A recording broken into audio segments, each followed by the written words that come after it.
Таны Америкт байгаа монголчуудаа дахиад хэрэгтэй зөвлөгөө мэдээл хүргэх гэж байна. Та өөрийн гэсэн эд хөрөнгөтэй бол анхаарлаа наашаа хандуулаарай. Өөрийн гэсэн эд хөрөнгө гэхээр машин орж болно, хаус орж болно. За үүнд идэл юу гэдэг нь таны эд хөрөнгө гэж бодож байгаа бүх зүйл багтаж байгаа шүү. Тэгэхээр өнөөдөр би estate planning-ийн тухай ярих гэж байна. Estate planning гэдгийг сонсоогүй хүмүүс маш их байд юм лээ. Энгийнээр тайлбарлах юм бол энэ бол will trust гэдэг хоёр чухал юм аа. Монголоор бол гэрээ гэрээсэл гэсэн утгатай. Тэгэхээр гэрээ гэрээслэл яагаад хэрэгтэй вэ гэдгийг одоо би тань тайлбарлаж өгье. Энэ нь маш энгийнээр ойлгох юм бол надад ямар нэг юм тохиолдолд би нас сурахад үлдсэн эд хөрөнгө маань ийм хүмүүст ингэж очих болно гэж урднаас хуулийн хүнтэй хамт ингэж гэрэлж үлдээсэн бичиг баримтыг хийж байгаа. Тэгэхээр энэ бичиг баримт байхгүйгээс болоод маш их асуудал үүсдэг. Тэгэхээр энэ estate planning-а хийлгээгүй тохиолдол болох вэ гэхлээр манай монголчуудын ойлгодгоор бол угаасаа ар гэрийн хүмүүс гэрэлсэн байгаа юм чинь үр хүүхэд нь байгаа юм чинь шууд ар гэрийнханд нь очдог бахаа гэж бодоод байдаг. Гэтэл яг нөгөө хүний нэр дээр байгаа бүх зүйл нь хуулаараа тухайн мужруу шууд эхлээд явдаг. Тэгээд дараа нь probate court буюу юм court-ийн систем, шүүхийн системээр дамжиж шүүхтний хүмүүст нь ингэж хуваарлаж өгдөг байгаамаа. Тэгэхээр энэ үед ямар асуудлууд гардаг вэ гэхээр гинт ханаас ч юм өмнөх амьдралаас нь ч юм уу тий салсан эхнэр хүүхэд нь гарч ирээд хөрөнгөөс нь булаацалтах ч юм уу. За эсвэл олон хүүхэдтэй айл байх юм бол ах дүүсийн хоорондоо би энийг аав чи дэрийг аавна гэд маргаан гардаг ч юм уу. Манай эхнэр хүүхэд угаасаа шууд авнаа өөр маргалтах хүн байхгүй юм чинь би энийг хийлэхгүй гэж та бодож байна уу? Тэгвэл бас буруу шүү. Яа тэгэхээр энэ probate court-д очсон нөгөө эд хөрөнгө маань дотны хүмүүст очихдоо орлого болж очиж гинэ гэдэг утгаараа тэр хөрөнгнөөс ч мууж болон уус татвар авчдаг. Тэгэхээр үндсэндээ нөгөө бүх эд хөрөнгө чинь бараг 50% нь л гэр бүлдэж очдог гэсэн үг. Энэ probate court-ийн хугацаа нь айгүй шунжралтай, айгүй урт, доотлон 6 сараас 3 жил хүртэл ингэж үргэлжлэж болдог ийм урт процесстэй байдаг. Тэгэхээр энэ хугацаанд тухайн хөрөнгийг өргөдүүлж болохгүй, зарж сэндээс мөнгө авч чадахгүй маш хэцүү байдалд гэр бүл нь ордог юм тохиолдлууд их байдаг. Бидний хаус авч байшаа авч байгаа гол зорилго нь угаасаа л ирээдүйд үр хүүхдүүдтэй үлдэх зорилготой байдаг штэ. Тэгэхэд estate planning-а хийлгээгүйгээс болоод хүүхдүүдтэй 100% өгмөр байгаа нөгөө хөрөнгнөөс маань estate мууж ингээд баахан татвар аваад бүүн ажил чирэгдэл болж иж хэдхэн доллар очно гэвэл айгүй харамсалтай байгааз. Тэгэхээр бүгдээрээ энэ талаар мэдлэгтэй байгаарай. Би одоо бас та нарт Америкт энэ алдартай одууд хүртэл will trust-а хийлгээгүйгээс болоод ямар их хохирол амссан талаар бас ярьж өгнө. За дээрэс нь зөвхөн эд хөрөнгө биш энэ гэрээ гэрээсэл маань таны насан туршийн хүүхдийг хэн асарч хамгаалах вэ гэдгийг хүртэл оруулж өгсөн байдаг. Гинтийн тохиолдолд ээж хоёр нь хоёулаа нас барахад тухайн хүүхдийг хэн асарч хамгаалах вэ гэдэг асуудал байдаг. Тэгэхээр манай монголчууд бол ойлгохдоо гэрийнх нь аав их эмээ өвгөн ч юм уу энд байгаа юм чинь авах гэж боддог. Гэтэл Америкийн хуулиараа асран хамгаалагчгүй хүүхэд шууд foster care руу явцдаг. За тэгээд араас нь гэр бүлийнх нь нөгөө хүүхдийг өөрийн нэр дээр авъя гэвэл доор хаяж $5,000 төлж иж ингэж авдаг авч шээ. Нэг зүйлийг нэмээд хэлэхэд тухайн хүн өөрөө шийдвэр гаргах чадахгүй болсон тохиолдолд өмнөөс нь энэ хүн 100% шийдвэр гаргана гэдгийг бас хэлж өгдөг. Жишээлбэл би команд ороод хэвтэрт ороод ухаангүй байлаа гэж бодъё те. Тийм бол миний нөхөр ингээ 100% миний өмнөөс шийдвэр гаргана гэж бичээд өгчих юм бол манай нөхөр миний өмнөөс эмчилгээг маань шийдэж болж байна. Эсвэл банк руу маань ингээд янз бүрийн ажил бүтээж болж байна. Эсвэл компанитай бол компани бүх үйл ажиллагааг явуулж байна. Миний нэр дээр байгаа эд хөрөнгийг зарж өргөдүүлээд эмчилгээний төлбөрийг маань гаргаж авч болж байна. Гэх мэт ийм даваа талтай байдаг байгаа. Тэгэхээр энэ бүх асуудлаас урьдчилан сэргийлэхийн тулд estate planning бол маш чухал байгаа шүү. Одоо бүгдээрээ Америкт ямар алдартнууд estate planning-а хийлгээгүй байсан талаар ярьж өгье. За Chadwick Boseman буюу бидний мэдгээр Black Panther кинонд тоглодог жүжигчин. За тухайн жүжигчин маань 2016 онд colon cancer буюу бүдүүн гэцний хорт хавдрын 3 дугаар шатанд орсноо мэдээд онцлуулж исэн юм байна. Тэгээд тэндээс хойш 4 жилийн хугацаанд эмчилгээ хийлгэсэн боловч харамсалтай нь 2020 онд ингээд нас барсан.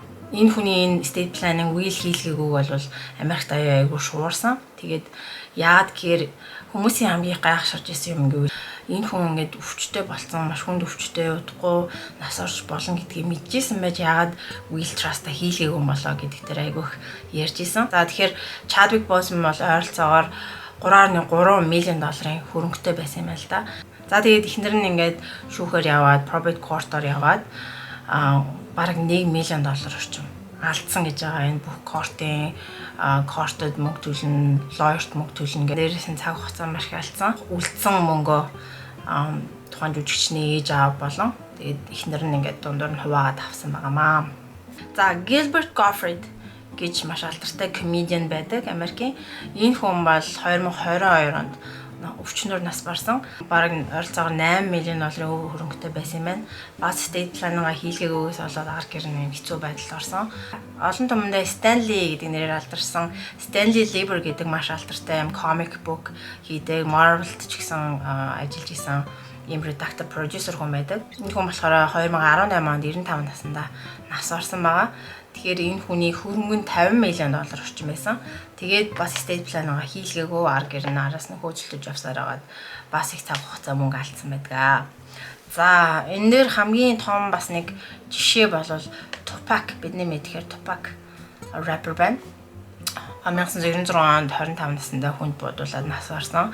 Энэ үедээ тэрээр бас estate planning will хийлгээгүй байсан. Тэрээр бол эхнэргүй, хүүхдгүй, ямар нэг ах トゥ байхгүй айлын ганц хүү байсан. Тэгээд ээж хоёр нь бол салцчихсан байгаагт нь. Тэгээд түүний нас барсныхаа дараа бүхий төрөнгө нь ингээд хуулийнхаа дагуу Калифорни мужид руу яасан. Араас нь ээж нь Afeni Shakur гэдэг хүн байсан. Мань Afeni Shakur нь хүүгийнхаа нэг төрөнгийг хөрөнгөний араас ингээд хөөцөлтөд маш удаан явсан байдаг. Тэгээд энэ хугацаанд юу болсон бэ гэхээр гинт хаанаас ч аав нь гарч ирээд бага ахт нь баг амьдралд нь орж ирээгүй, ямар ч үүрэг хариуцлага хүлээгөөгүй ингээд салчихсан байж ич гинт гарч ирээд би эцэг нь байна, хүүгийнхаа 50% хөрөнгөний би авнаа гэд шүүхтээ заргалтаад эхэлсэн. Гэтэ азар ингээд ээжэнд нь хөрөнгө нь очсон байгаамаа. Гэтэ бүх гэдэг дээр анхаараарай, нөгөө нэг бүх татвар матвар аваад очиж байгаа мөнгөийг хэлж байгаа шүү. За бас Aretha Franklin гэж алдартай дуучин байдаг те, манай монголчууд их сайн мэддэг. 2018 онд 76 наснда нас барсан байна. Энэ хүн бол нойр булчирхай хорт авдраа нас барсан юм байна. Тэгээд энэ дээр бас их сони юм болсон. Яа тэгэхээр энэ хүний хөрөнгө нь бараг 80 million доллар байсан юм байна л да. Тэгээд estate planning байхгүй байсан. Тэгээд 4 хүүхэдтэй байсан. Тэгээд хүүхдүүд нь ингээд араас нь явсан чинь тухайн хүн IRS-т маш хүртэй байсан, таксны их асуудалтай хүн байсан болохоор бүх юм ингээд зарж өргөдүүлээд тэндээс нь 6 million доллар үлдсэн гэж байгаа. Тэгээ нөгөө 6 million долларын 4 хүүхэдт нь тэнцүү хуваагаад өгсөн шүүхээс. Тэгээд байж ил удахгүй хэдэн сарын дараа 2010 он болон 2014 онд гараараа бичсэн тийм гэрээслэл нь олцсон гэж байгаа. Тэр гэрээслэл ер нь бол зарим мужуудад заавал нотариотоор батлуулаагүй тийм гэрээслийг бас тооцдог юм байл та. Хэрвээ яг өөрийнх нь бичиг мөн байгаад өөрийнх нь гарын үсэг мөн он сар нь мөн байх юм бол гэрээслэл гэж авч үздэг юм байна зарим мужид. За зарим мужид бол заавал нотариотоор ингээ батлуулсан байх шаардлагатай гэдэг.